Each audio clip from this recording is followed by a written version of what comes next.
Di awal film kita akan diperlihatkan seorang kriminal, ini orangnya.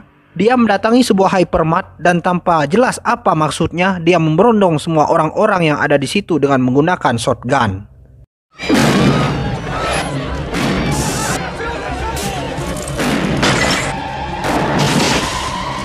Beberapa saat kemudian, di luar sudah terlihat beberapa polisi telah bersiaga. Namun, bukannya menyerah, si kriminal ini malah menembaki seorang pria hingga tewas.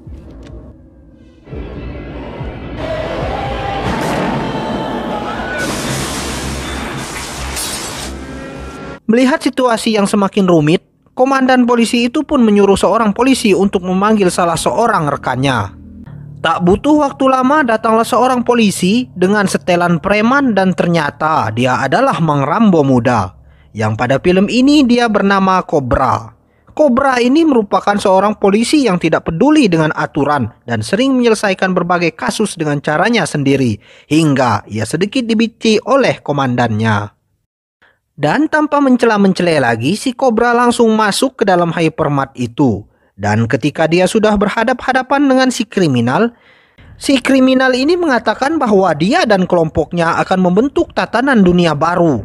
Mungkin kalau di Indo sejenis Sunda Empire gitu kali ya.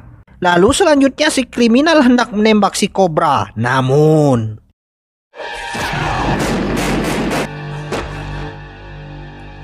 ya, diawali dengan jurus lemparan pisau sakti, lalu ditutup dengan jurus tembakan CCTV mati, si Cobra berhasil melumpuhkan kriminal itu.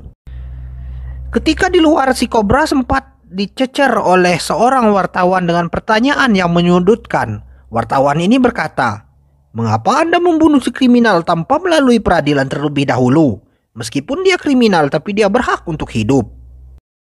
Mendengar hal itu, si Cobra langsung menarik si wartawan dan menunjukkan wajah salah satu korban dan bertanya, "Bagaimana jika orang ini adalah saudaramu?" Si wartawan pun diam 1000 bahasa.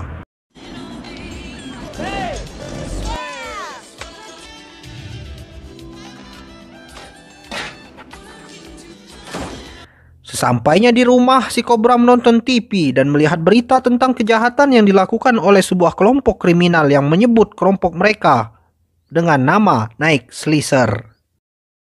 Kelompok ini mempunyai tujuan untuk mendirikan sebuah negara baru, di mana negara itu hanya diisi oleh orang-orang yang kuat dan memiliki tujuan yang sama seperti mereka, sehingga setiap malam mereka selalu melakukan pembunuhan dan sasaran mereka adalah orang-orang yang lemah. Karena ciri khas senjata mereka adalah dengan menggunakan kapak, maka selanjutnya Mang Ucup akan sebut mereka dengan sebutan geng kapak.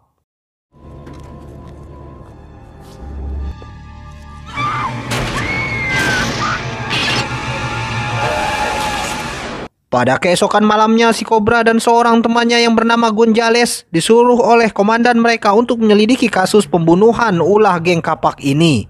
Karena sampai saat ini polisi masih belum berhasil mengungkapkan siapa mereka. Karena setiap melakukan aksinya mereka sangat rapi dan tidak meninggalkan petunjuk sedikit pun. Hingga pada suatu malam saat geng kapak itu sedang melakukan aksinya, tiba-tiba lewatlah sebuah mobil yang dikendarai oleh seorang wanita yang bernama Ingrid. Dan karena kagok, para geng kapak ini gagal untuk menghentikan Ingrid, namun mereka berhasil mencatat plat nomornya. Sementara itu, si Cobra dan Gonzales terus melakukan penyelidikan di berbagai tempat yang mencurigakan, mulai dari bar, diskotik, dan tempat-tempat hiburan malam lainnya, seperti warung remang-remang. Kembali pada si Ingrid, ternyata dia merupakan seorang model majalah Purgar, dan saat ini dia sedang melakukan sesi foto di sebuah studio. Hingga pada saat hendak menuju parkiran basement, saat itu dia ditemani oleh seorang fotografer yang terus-menerus menggodanya untuk melakukan pengewean. Dan saat sedang bincang-bincang itu, tiba-tiba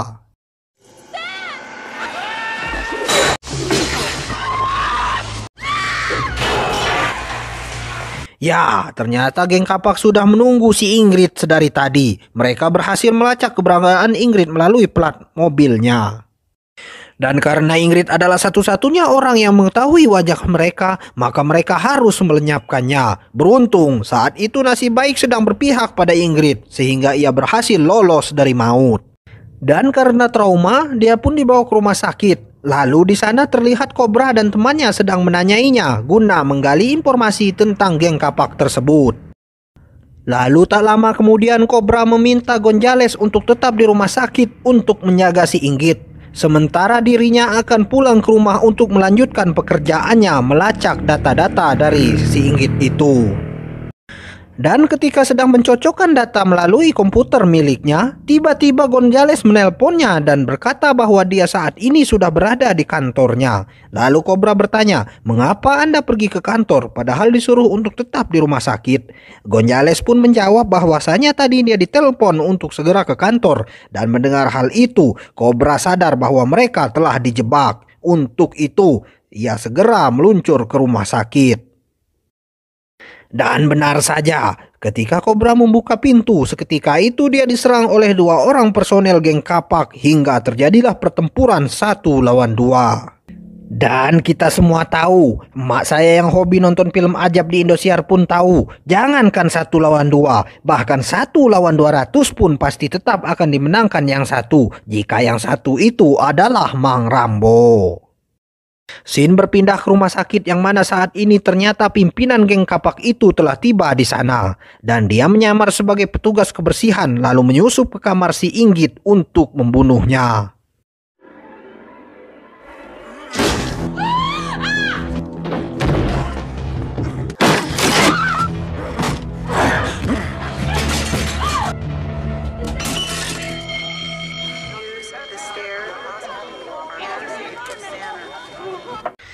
Dan alhamdulillah, lagi-lagi si Inggit selamat dan berhasil lolos dari maut. Ya, begitulah rahasia Tuhan. Bagaimanapun caranya untuk mati, namun jika Tuhan berkata belum waktunya, ya tetap saja selamat. Dan begitu pun sebaliknya. Alhasil, Inggit selamat dan langsung dijaga oleh si Kobra. Pada keesokan harinya, Kobra dimarahi oleh atasannya karena telah menyembunyikan saksi secara pribadi sehingga telah menimbulkan banyak korban dan atasannya meminta agar Inggit disembunyikan di kantor polisi saja. Namun, Kobra menolak karena dia mencurigai jikalau komplotan geng itu mempunyai kaki tangan di kepolisian sehingga dia memutuskan untuk membawa Inggit keluar kota saja guna untuk memancing agar para geng kapak ini keluar. Dan karena Kobra ini adalah seorang polisi yang memiliki prestasi yang menonjol, maka para atasan tidak membantah rencana Kobra itu. Kemudian mereka mengizinkan Kobra untuk melakukan rencananya. Ketika keluar dari ruang pimpinan itu, Gonzales memperkenalkan seorang poluan yang akan ikut mengawal mereka. Poluan ini tidak punya nama, untuk itu kita panggil saja Mbak Lilis. Hingga tibalah waktu keberangkatan mereka. Di sana mereka menggunakan 2 mobil. Dan baru beberapa ratus meter berkendara, mereka langsung diserang oleh beberapa mobil dari geng kapak. Hingga kejar-kejaran pun terjadi dengan begitu serunya. Mirip dengan film Fast and Furious. Dan Kobra yang biasa mengendarai tank tempur tentu saja sangat easy untuk mengendarai mobil. Hingga dengan gesitnya dia berbalik menyerang dan membuat mobil pimpinan geng kapak itu kabur entah kemana.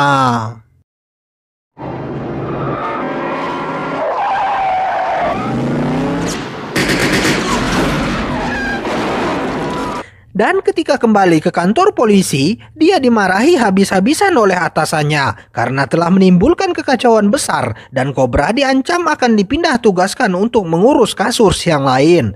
Namun, Kobra bersikeras akan tetap menjalankan rencananya dan dia sangat yakin akan berhasil menuntaskan kasus geng kapak ini. Setelah itu Kobra kembali melakukan perjalanan dengan menggunakan mobil yang lain. Dia kembali ditemani oleh Gonzales dan Mbak Lilis di mobil yang lain.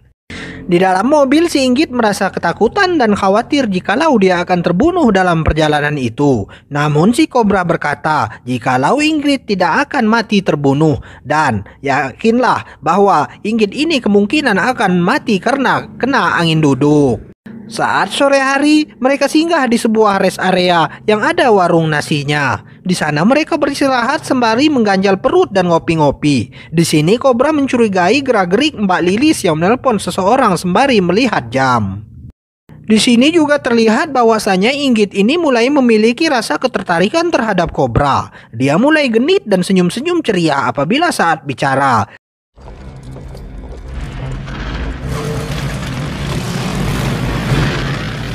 Tak terasa, malam pun tiba. Mereka pun memutuskan untuk bermalam di salah satu oyok terdekat. Kenapa mereka memilih oyok? Ya tentu saja, karena oyok murah. Dan karena si Inggit harus dijaga ketat, maka si kobra memutuskan untuk satu kamar dengannya.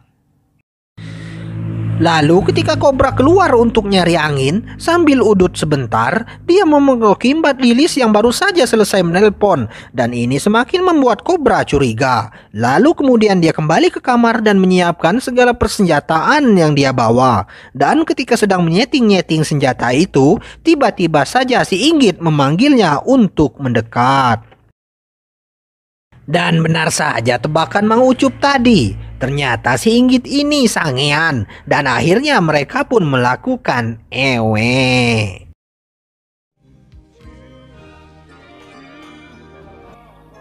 Sementara itu di jalan terlihat sekelompok besar geng kapak menuju ke arah mereka dengan menggunakan motor jet colet. Singkat kata, pagi pun datang juga. Saat rombongan kobra hendak melanjutkan perjalanan, tiba-tiba saja mereka diserang kelompok geng kapak itu. Dan disinilah Kobra dan Gonzales tahu bahwasanya Mbah Lilis merupakan polisi yang menjadi kaki tangan geng kapak itu. Hingga akhirnya pertempuran terjadi dengan begitu sengitnya.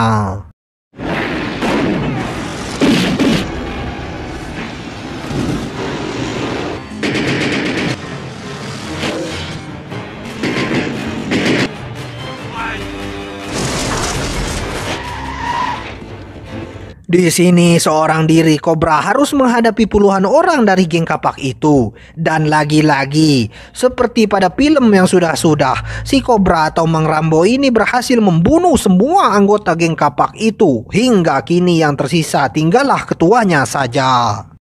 Dan pertarungan duel pun terjadi antara mereka berdua. Di sini terlihat si kobra sedikit kewalahan menghadapi si tinggi besar ini. Karena jika dilihat dari ukuran berat badan, ini terlihat seperti pertarungan antara kelas middleweight melawan kelas heavyweight. Namun lagi-lagi, begitu ada momentum yang pas, si kobra berhasil menyangkutkan tubuh ketua geng kapak itu di kaitan yang mirip dengan kaitan pancing itu. Hingga akhirnya si ketua geng kapak itu mati tergantung. Dan seperti biasa, ketika musuh-musuh sudah mati, barulah kemudian rombongan polisi tiba di tempat itu.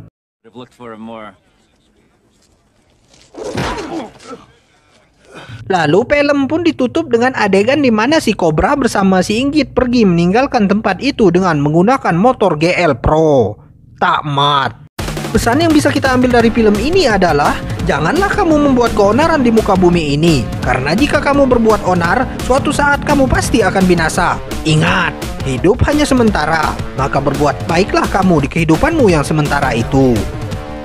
Saya Mang Ucup mewakili para buruh pabrik mie sedap mengucapkan terima kasih kepada Anda semua yang telah menonton channel Mang Ucup ini. Mang Ucup doakan semoga kita semua selalu dalam perlindungan Tuhan Yang Maha Esa hingga akhir hayat kelak. Amin amin amin ya robbal alamin. Salam dari Binjai.